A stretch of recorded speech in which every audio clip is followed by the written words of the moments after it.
Alright, so here is where I keep a lot of my crystals. I also keep them in these bowls here, and I also keep them in this drawer, but just for the sake of this video, I just displayed them all out.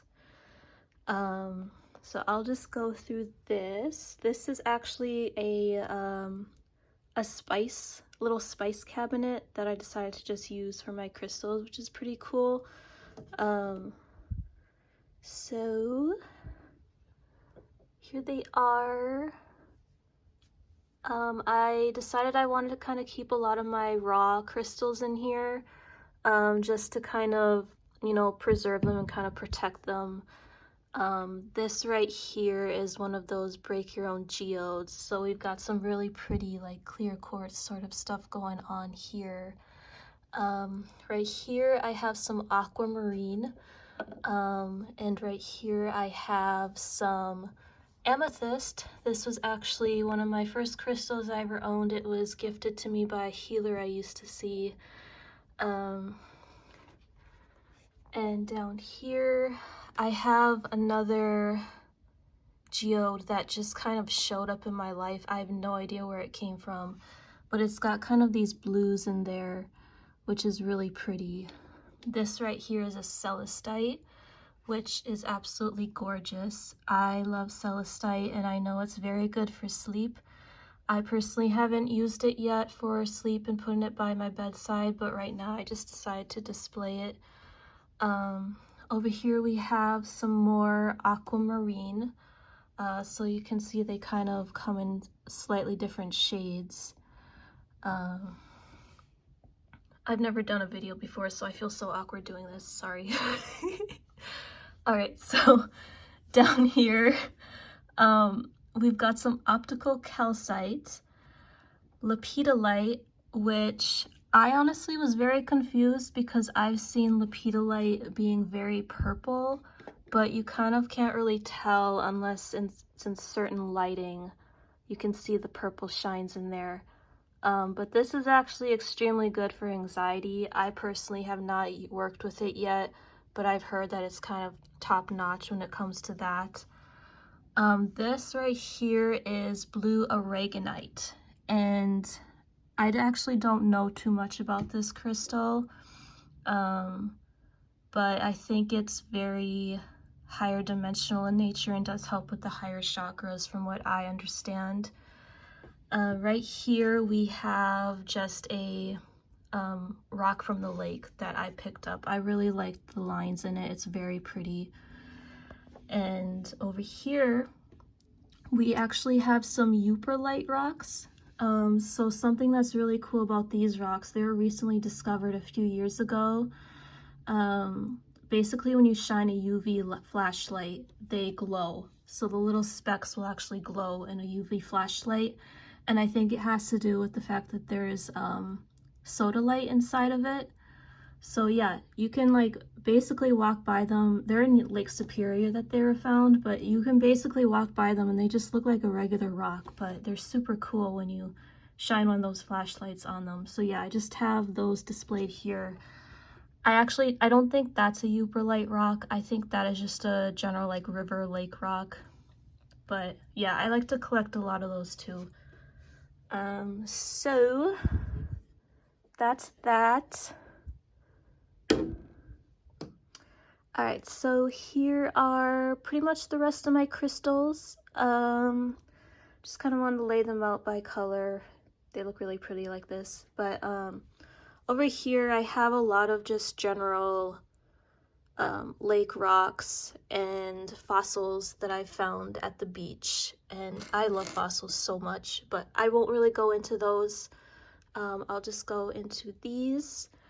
I probably won't go into depth about what they all represent and what their metaphysical properties are, but I will probably just talk about a little bit my personal experiences with some of them that I've worked with. I apologize if this camera's a little shaky, but over here I have a lot of my white sort of crystals. We've got these two up here, which are, sold as selenite, but they're really satin spar from what I understand. Satin spar and selenite pretty much have the same properties, but yeah, they tend to be sold as selenite, even though satin spar is actually quite flaky, I'm pretty sure. So these are very good for cleansing, and they work with the higher chakras, can help with a lot of aura cleansing and also tuning into higher wisdom. Anyway, okay, so up here we have some clear quartz. We've got more clear quartz, more clear quartz, more clear quartz. I love clear quartz. It is very calming for my system to hold one. I think it has a very neutralizing effect. But clear quartz is super cool, where you can actually program it to do anything, and it works very universally. So you can use it on any chakra. You can use it to, sorry, I have poor word recall. You can basically help it. It can amplify the properties and energies of other crystals as well, which is super cool. It's basically can do anything. So I honestly would recommend that people have clear quartz around them. I found that it's actually very helpful for my anxiety. Sometimes I've meditated with it, especially when I'm stuck in like overthinking monkey brain, and it has a very like calming effect on the nervous system from my experiences, which is super cool. Down here we have smoky quartz. I've been sleeping with smoky quartz lately. I don't know what kind of mineral is with this. I don't know if there's iron in it or something, but I've been sleeping with 2 smoky quartzes next to my bed, and I've actually found that I wake up feeling way more refreshed than I normally do. And I don't know if this is just coincidence, but that's something interesting that I've noticed. So smoky quartz, it really works with the root chakra. It can be very grounding in nature. It can dispel negativity and also the effects of EMFs and, you know, like being around your phone and electronics all the time. It can help dispel some of that pollution that you might experience in your body. So smoky quartz is super good. I would definitely recommend having some. I have another one here and it's way more dark, but yeah, they tend to come in various colors. So yeah, here I have my Lemurian quartz. This is probably one of my favorite crystals. So basically Lemurian quartz is pretty similar to clear quartz in terms of its properties, what it's made up of, its crystal structure. The reason why it's considered Lemurian quartz is because in Brazil they found these just, you know, sitting upright, I'm pretty sure, in the soil, from what I understand. And it has ties to, you know, the very ancient civilizations of Lemuria. That's kind of where the myths and legends of it come from. I personally believe in these ancient civilizations. I don't know if other people do that are watching this, but yeah, they say that if you meditate with this, you will basically gain the wisdom from these ancient civilizations. I've meditated with this and I found it to be extremely calming for my heart chakra. You might also have to be careful though, because there have been some times where I've slept next to this and I almost feel a bit dizzy and ungrounded. So that might be something to watch out for. But yeah, this is a very powerful crystal. I noticed it looks a little dirty. Probably, maybe I need to cleanse it. So yeah, these are all of my white crystals. I apologize if this video is going to be really long. So here we have citrine, and I know that citrine is kind of a sketchy thing to buy because a lot of times it's really just heat treated, and it's really just heat treated amethyst. Genuine citrine is actually really rare and expensive from what I understand. So obviously you've got this like fried chicken sort of look on the bottom. And I still like this. It's really pretty.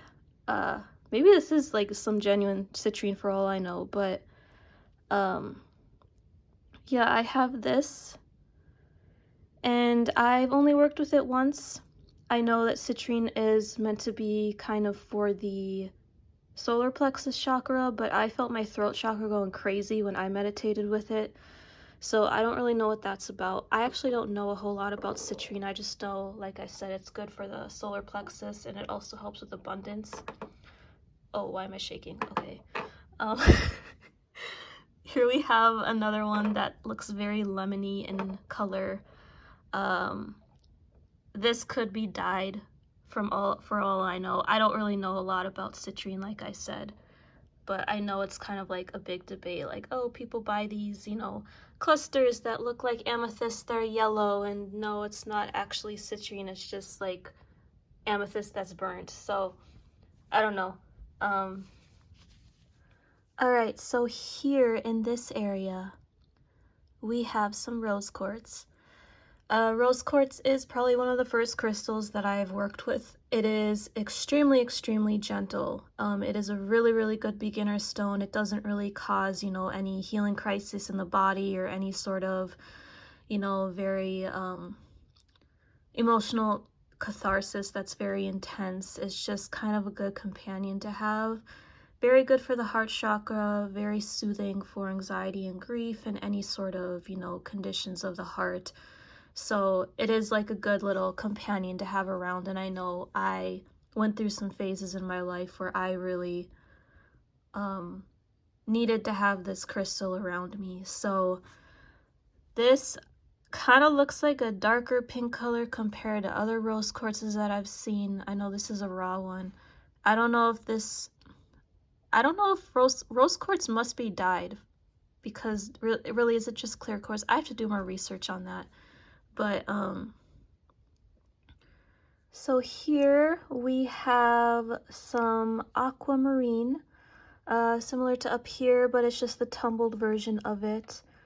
Aquamarine is so beautiful. I love looking at it. I have not actually personally worked with it really yet, but I know it really works with the heart chakra, higher heart, throat area. I've heard it's very calming, and it helps a lot, you know, with communication issues in relationships, any sort of disagreement or resentments or hurts or anything that you kind of need to heal from. It can kind of be a good aid for that.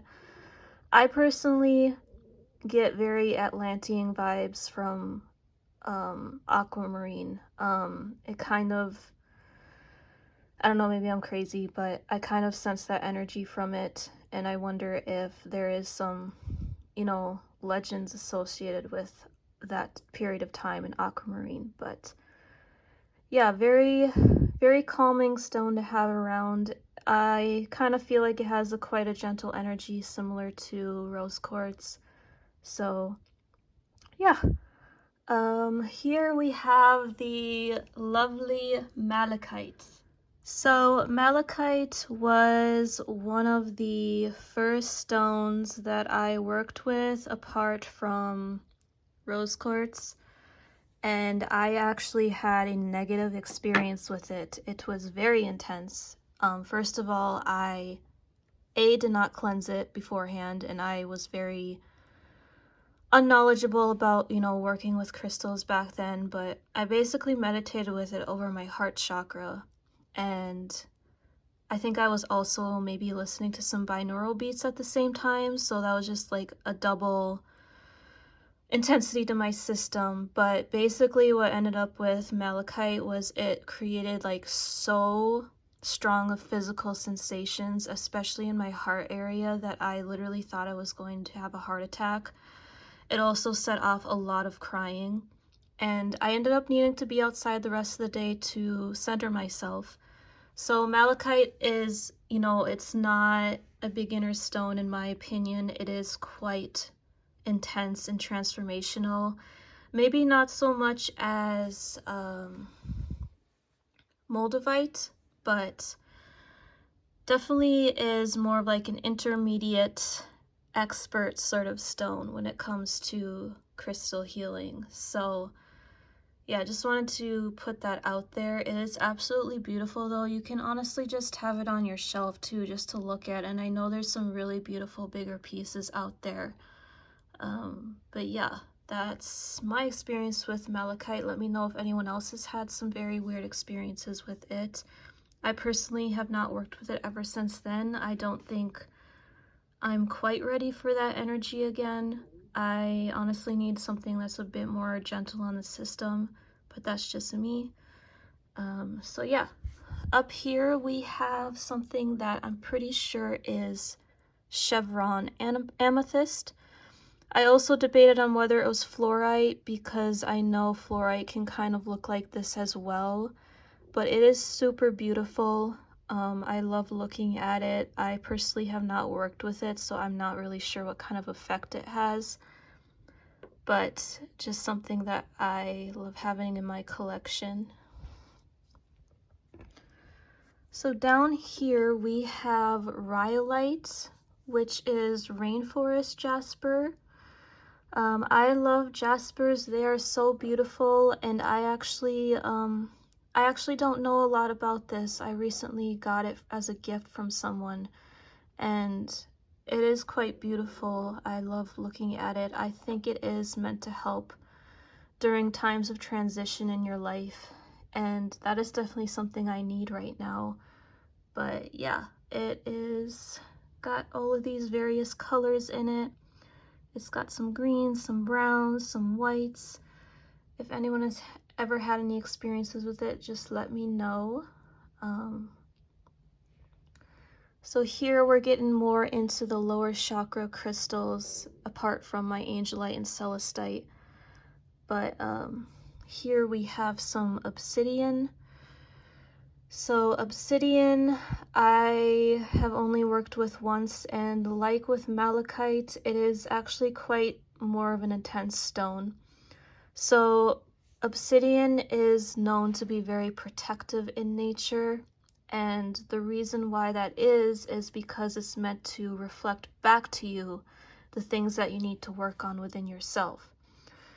So basically, it's a really good shadow work stone, and as we know, shadow work and inner work is basically the ticket to deeper transformation and, you know, healing and growth.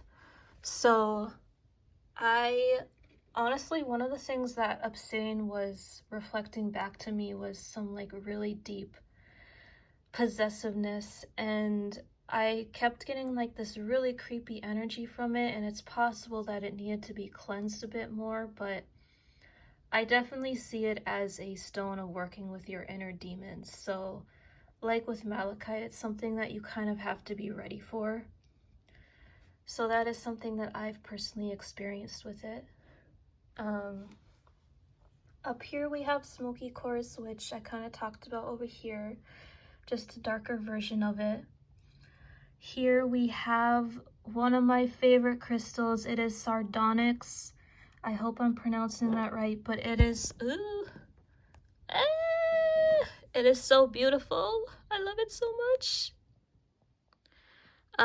It's in the agate family from what I understand. It definitely looks like an agate, but it is so beautiful. It is the most beautiful stone I've ever seen, honestly. But it's a really good stone for strength and protection, and really helps with the lower chakras, specifically the earth star chakra from what I've read. I haven't worked with it extensively enough yet, but I just love looking at it. It is so beautiful, and I am quite excited to, you know, see what it has to teach me. So here we have some Mukaite jasper. I hope I'm pronouncing that right. It is very pretty to look at. I know it's from Australia. I actually don't know a huge amount about it, but I think it is so beautiful, and I have had my eye on something like this for quite a while now. If anyone has any experiences with it, let me know. I'm pretty sure it is kind of more of a lower chakra stone based on the color of it. So yeah, Here we have some ammonite. It is a fossil. I absolutely love fossils, like I've said. It is so beautiful. I feel like it has quite a connection to, you know, working with your ancestors and the Earth Star chakra. I've heard it also helps with the third chakra as well. I haven't worked too extensively with it, but I just love having any sort of fossilized stones as part of my collection. Over here we have fossilized coral as well. It is so beautiful. It's so cool with the little like imprints on it. I apologize for my thumb, it looks disgusting. But oh, my camera's not gonna focus. Yeah, it is super beautiful. Super cool to have, just kind of like in your pocket throughout the day, just as a little buddy to carry around too. I don't know, that's what I did when I bought it. Here we have some hematite. I think I actually have a hematite allergy because when I hold it in my palm, it starts burning. So I kind of feel a bit sketchy about, you know, potentially meditating with it or having it near my skin. I know hematite is really good for grounding though. I know when I held it too for the first time, I kind of felt a recoiling in my system, almost like I was going into self-protective mode. So combined with the burning skin, I almost wondered if it's not really a good match for me at this time. Or, like I said, maybe it just needed to be cleansed a bit more. But yeah, hematite is very good for grounding. And, you know, just holding it in your hand, it is quite heavy. So, you know, just in that sense, that's kind of why I think it probably represents that.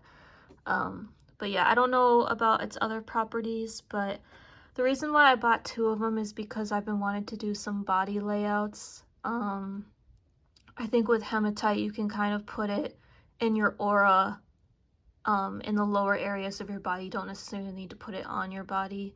So I might still experiment with that and see how that goes. Up here I have some tiger's eye. Tiger's eye is good for the solar plexus chakra. It's a really good protection stone from what I understand. I think tiger's eye is absolutely beautiful. However, I don't really feel quite a connection to it as much. I know some of the stones that I own were really just, you know, they showed up in my life or were gifted to me. And I may just re-gift these to somebody else. I might keep this one though. I really like this one. This one's beautiful too.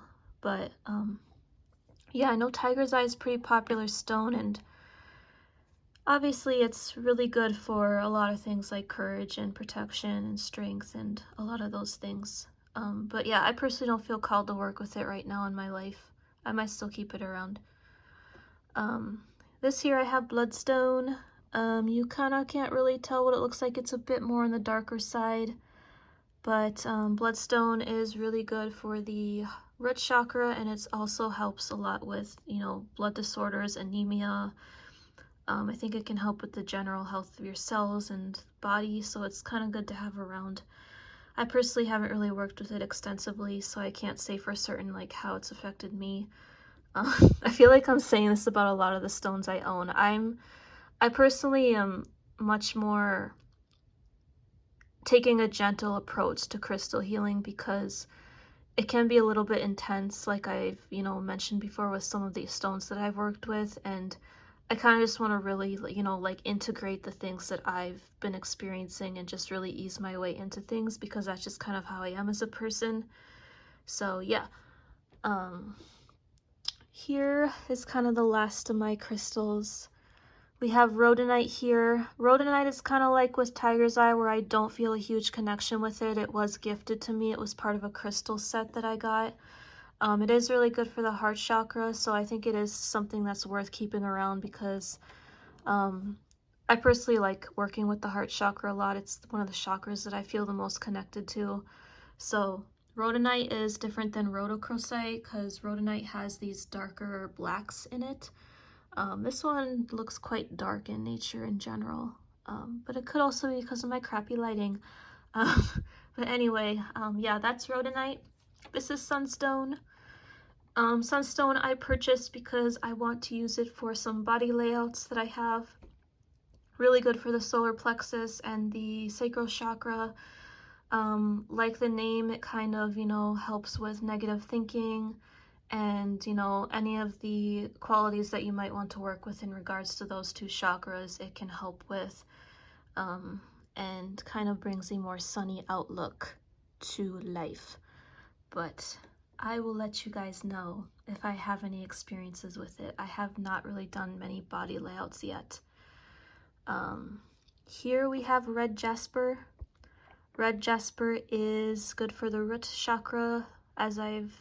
With these other crystals, I bought this to do some of the body layouts as well. It's very good for grounding and, you know, any sort of root chakra work that you want to do. So I'll probably end up doing some meditations with it and see how that goes. So these two here, we have carnelian. Here's a smaller version of it. I absolutely love carnelian. It is probably one of my favorite stones. It is good for the, you know, the lower chakras in general, but specifically the sacral chakra. Helps with passion and creativity and confidence and courage, and, you know, just gazing at it is very healing in and of itself. So I need those qualities a lot in my life. I'm somebody that isn't always embodied and kind of struggle in those areas. So it is very healing to have carnelian around, and it is, like I said, one of my favorite stones. I haven't like meditated extensively with this one, but I have meditated with this one just on my actual sacral chakra.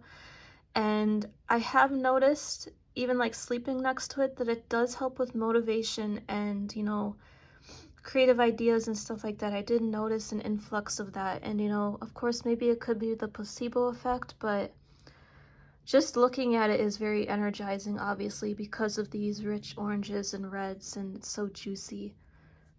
So yeah, I definitely would recommend working with carnelian. So my last crystals that I want to talk about are angelite. I have a tumbled version and a palm stone. I absolutely love palm stones. They are very calming to, you know, stroke with your thumb and just hold in your hand. Angelite works with the throat chakra, and like the name, it also helps connect you to your angels. It is kind of a very comforting stone to have around, so I have, you know, had that around me, and, you know, I love its energy. It's very gentle, much like, you know, rose quartz and aquamarine. It's something that's not too intense. Of course, I'm sure if you're using it for more spirit work, it can kind of probably be a bit more awakening in a sense, but just in general, very gentle, very beautiful stone to have. And then up here we have my poor little celestite. I say poor little celestite because I personally think it has a very like energy of being beaten up and bruised up.